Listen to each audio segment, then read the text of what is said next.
que é o preconceito? O cuidador precisa saber que o idoso sofre preconceito? Sim, porque às vezes o cuidador ele não trabalha só dentro do domicílio, prestando cuidados direto. Às vezes ele faz parte de uma equipe num clube para idosos, por exemplo, onde ele precisa orientar esse idoso onde ele deve ir, como ele deve fazer. Então a questão do preconceito, ela deve ser, por todos nós, interrompida. Seja numa brincadeira, seja numa piada, seja, nossa, você está parecendo velho. Esses termos pejorativos a gente não pode utilizar. Nós que trabalhamos dentro da área da gerontologia, que é o estudo do envelhecimento, a gente tem que quebrar esses momentos que aparecem numa roda de conversa, que são momentos que geram muito preconceito, porque senão a gente acha que é tudo engraçado, que é tudo normal e não é, tá certo? O que a gente acha de preconceito vem de uma palavra que é da língua inglesa, que se chama ageísmo, porque age tem a ver com idade, né? Com alguma coisa que está envelhecendo. Então, essa palavra, ageísmo, ela está dentro do nosso vocabulário brasileiro e ela é muito encontrada. E o que ela diz? Qual é o significado dessa palavra que agora já está no nosso vocabulário brasileiro? É um impacto que causa que a pessoa recebe o preconceito por causa da idade dela, né? E aí tem uma pergunta que a gente questiona muito, que quais são os impactos causados pela discriminação etária, né? Os impactos são muitos.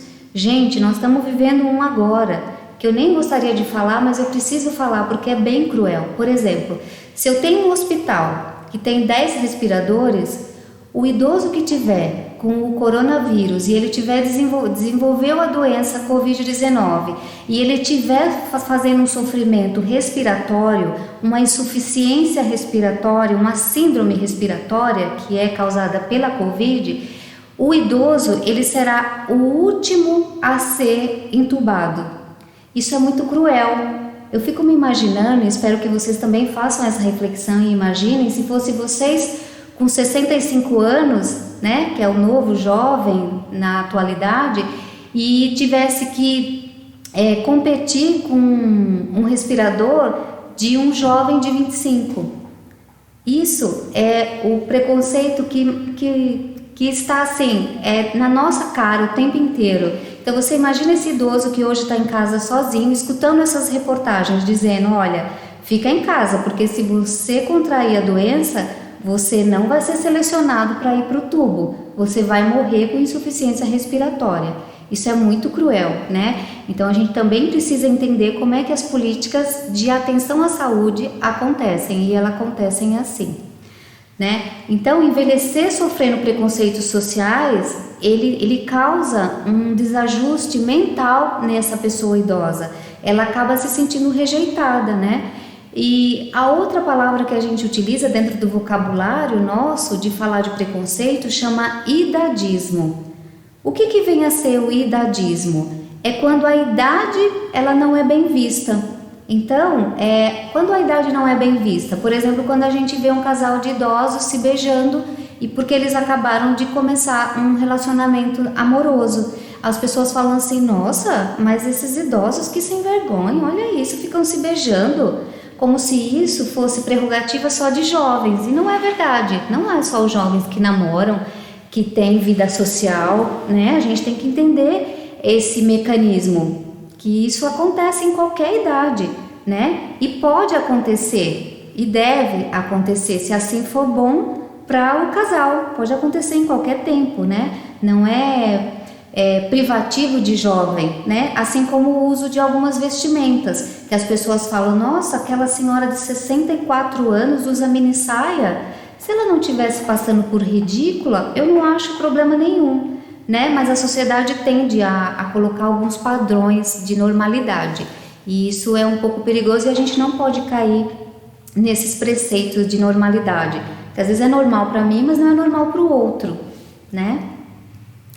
A outra questão é só questão estatística mesmo, para mostrar para vocês, que olha que interessante, 2017 a gente já tinha 20 milhões de pessoas com idade superior a 60 anos. 25, né, daqui a 5 anos, seremos 32 milhões, né? Isso que a nossa estatística aí no nosso quadro mostra. E em 2050, daqui a 30 anos, olha o que vai acontecer. Provavelmente o número de pessoas idosas será maior ou igual ao de crianças e jovens de 0 a 15 anos.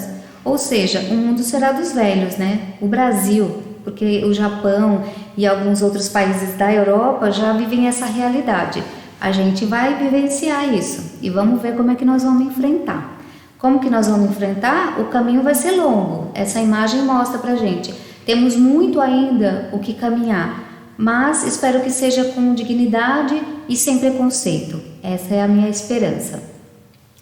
Agora nós vamos falar sobre modalidades de atenção. Por quê? Como eu tive lá na frente que eu mostrei para vocês uma mudança do perfil epidemiológico, eu tive uma alteração da densidade demográfica, ou seja, mais pessoas velhas estão fazendo parte da população brasileira, é claro que eu teria que ter algum lugar para que esses idosos pudessem ir, porque ficar 24 horas dentro de casa não é possível, ainda mais se é uma pessoa que tem saúde, disponibilidade, vontade, espírito jovem, né? Que eles falam, eu tenho espírito jovem, embora meu joelho tenha artrose, mas eu quero sair, eu quero me divertir, eu sou uma pessoa social mesmo aos 70 anos.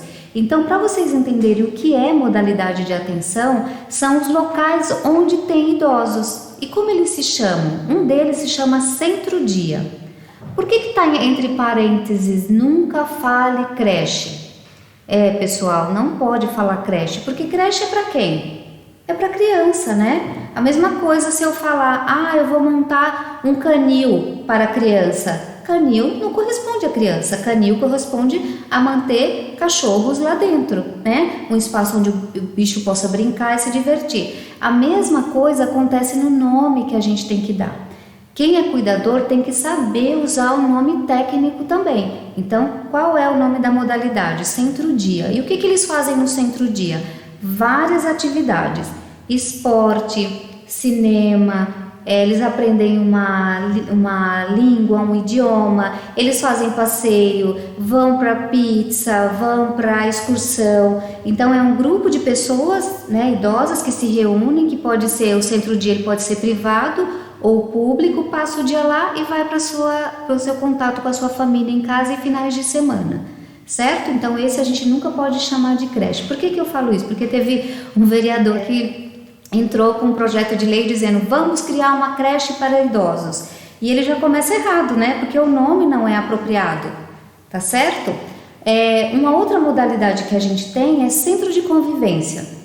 Por exemplo, é um local onde também a pessoa pode ficar dentro lá fazendo atividade, mas ele não faz as suas refeições, ele não toma medicação, não tem uma equipe cuidando dele como no centro-dia. E no centro-dia também, às vezes, tem pessoas, idosos, que eles têm comprometimento na sua saúde e precisam de uma atenção, uma pequena atenção da equipe de enfermagem, da fisioterapia e de cuidador, por exemplo, para lembrar de tomar o remédio. Às vezes ele usa uma pequena fralda e precisa, só porque ele tem um escape, não que ele tenha uma incontinência urinária, mas ele tem um escape e ele precisa lembrar disso, então a equipe vai lembrando.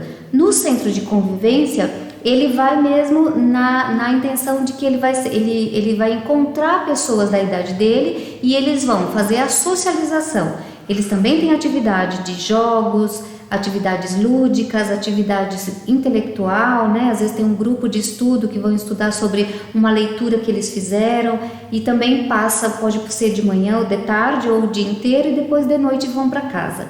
A outra modalidade é o que a gente hoje atualmente chama de instituição de longa permanência, que eram os antigos asilos, casas de repouso, que a nomenclatura hoje é instituição de longa permanência. Professora, mas eu tenho que aprender a falar essa nova nomenclatura? Sim, tem. Sabe por quê? Porque se você for prestar concurso para entrar nas instituições que fazem prova para o processo de seleção, eles perguntam o que significa centro-dia e LPI e você precisa saber, tá bom? Então já deixo essa dica aqui. Vamos lá agora falar sobre conceitos. Ele é muito importante, é bem teórico, mas é muito importante, tá bom? Vamos lá. Começando pelo idoso. Aqui no Brasil,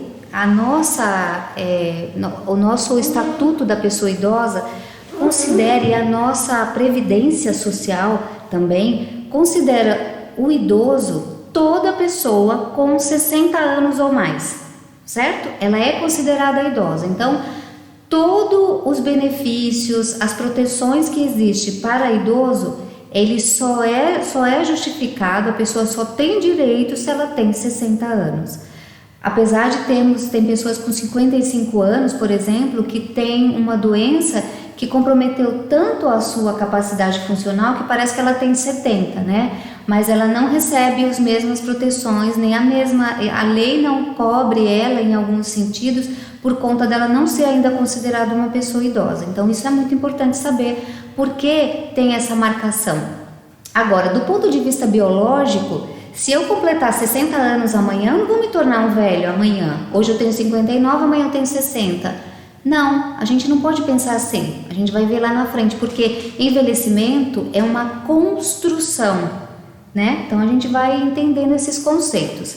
O outro conceito que eu trago para vocês é de velhice. Então eu falei idoso, agora velhice. O que é a velhice? Assim como o ciclo que todos nós passamos, né? Viemos todo mundo da mesma essência, ou seja, a gente veio do portal, que é um portal que é o útero da mãe, e de lá fizemos o nosso caminhar, né? Então a velhice, ela é uma fase do ciclo da vida, uma fase do desenvolvimento.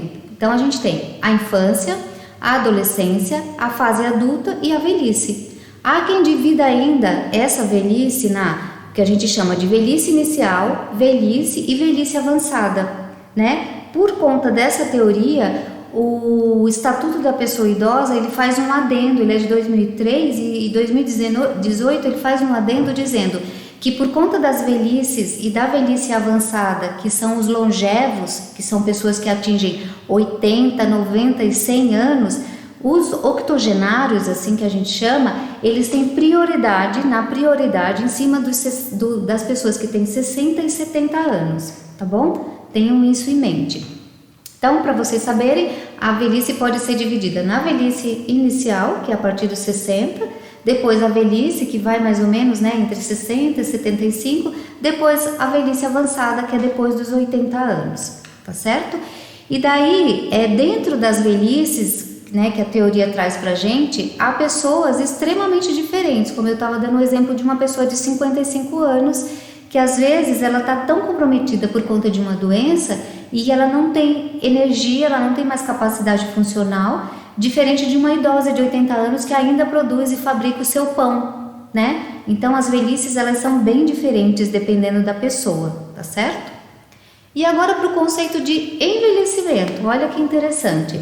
O envelhecimento, ele é um processo que se constrói no transcorrer da minha existência, da sua existência, da existência da sua mãe, que foi diferente da existência da sua avó e do seu avô, e assim sucessivamente. É uma construção. Embora a gente tenha a mesma essência, por exemplo, nós mulheres, né? Vamos falar de nós mulheres.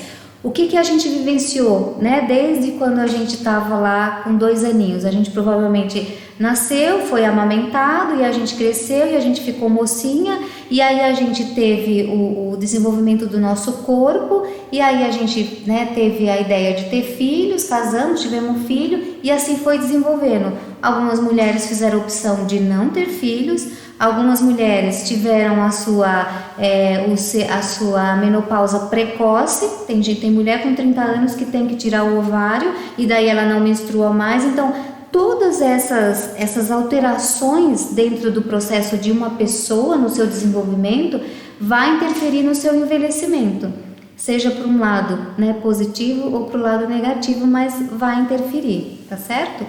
Então a gente não fica velho quando completa 60, 70, 80, é um processo. Às vezes você pergunta para uma senhora de 90 anos, ela fala, olha, minha cabeça parou lá nos 37 anos, para mim eu continuo com 37. Tem uma área da psicologia, inclusive, que estuda sobre isso, que diz que o self, né, que é um sistema que nós temos no nosso psique diz que ele não envelhece nunca. Então tô com esse selfie aí e é bom que a gente permaneça com ele, né? Assim é bacana. Mas envelhecer é um processo dinâmico e é um processo que faz parte, que a gente não pode ter vergonha desse processo. Isso que é o mais bacana, certo? Então vamos lá. Olha, porém, dificilmente isso é aceito pelas pessoas em virtude de mitos, estereótipos socialmente impostos que colocam o velho como alguém à parte da sociedade, que apenas geraria ônus, pois deixou de fazer parte do mercado produtivo. Então, muita gente acredita que ficar velho, ser velho, tornar-se velho é uma coisa feia. Por quê? Porque existia um pensamento de que velho é uma coisa que só gera gasto, que só gera custo. A gente gasta muito com velho quando fica dentro de um leito de UTI, demora mais de 20 dias, então ele onera muito o sistema de saúde. Isso não é verdade, isso é uma verdade, mas não é a única verdade. Por quê? Porque vocês vão ter uma atividade complementar que vocês vão ver, que é o tsunami prateado. É um vídeo que vocês vão assistir, ele é maravilhoso, que vão fazer vocês refletirem sobre ser velho no mundo atual. Então existem vários exemplares de velhos, se a gente pudesse falar assim. Existem velhos de toda a natureza, com todas as idades e fazendo inúmeras coisas, né? Sendo ele quem ele é, né? Se ele é um surfista, se ele é um jogador, se ele é uma dona de casa, o que ela vai continuar fazendo e o que ela vai explorar esse meio, tá certo? Então a gente não pode achar que é feio e também considerar feio ou fora dos padrões ser uma pessoa velha, considerar que só o que é bonito e bacana é o que é jovem, né? É o que é novo. E isso não é verdade, não é a única verdade, certo? Hoje o Brasil já pode ser considerado, eu já tinha falado isso, né? Já pode ser considerado um país de idosos, né? Porque padrões estabelecidos pela Organização Mundial da Saúde diz que nós somos um país de velhos. Por quê? A quantidade de pessoas, né, que é considerado, então a própria organização já padroniza isso. A gente tem menos pessoas, menos casais tendo filhos, isso padroniza um país velho, e outras políticas também envolvendo necessidades dessa população preconiza que a gente é um país velho, tá certo? Mesmo sendo um país jovem, nós somos um país com muitos velhos.